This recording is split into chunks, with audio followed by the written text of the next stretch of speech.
staying? What was the phone number? When had David last spoken to her directly? Could he show Rodriguez the text messages Margaret had sent about her trip? David provided Rodriguez with Margaret's sister's contact information, confident that his earlier conversation with Sarah hadn't reached Margaret's family. But when Rodriguez called the sister in front of David, the truth immediately came out.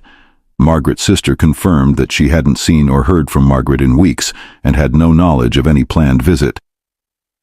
"Mr. Chen," Rodriguez said, closing her notebook and looking directly at David, "I think we need to have a more detailed conversation about your wife's whereabouts. Her sister has no knowledge of this Georgia trip. Her best friend says the text messages don't sound like Margaret, and her employer is concerned enough to file a formal report." "Where is your wife?" David maintained his composure, but Rodriguez could see sweat forming on his forehead despite the air conditioning. "I don't understand why everyone is panicking," he said. "Margaret needed space. She's been under a lot of pressure at work and wanted to get away for a few days. Maybe she didn't want to deal with family obligations, so she told them she was going somewhere else. People do that sometimes when they need a real break." Rodriguez asked to see Margaret's belongings, her suitcase, her toiletries, her passport. David led her to their bedroom, where Margaret's suitcase was in the closet, her toothbrush was in the bathroom, and her passport was in the desk drawer where she always kept important documents.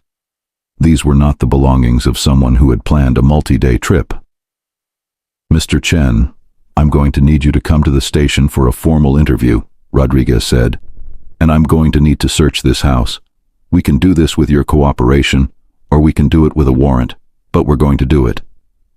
David's carefully constructed story was beginning to collapse. But even as Rodriguez called for backup officers and a search team, even as neighbors began gathering in their driveways to watch the police cars arriving, even as local news crews started setting up their cameras, nobody suspected that Margaret Chen was less than 50 feet away, fighting for her life in the most unimaginable circumstances. Chen had been inside for 4 days, and according to every medical expert who would later testify, she should have been dead within 12 hours. But she wasn't dead, and what she had done to survive would shock everyone who heard her story. What Margaret Chen accomplished inside that freezer defies medical explanation and challenges everything we think we know about human survival.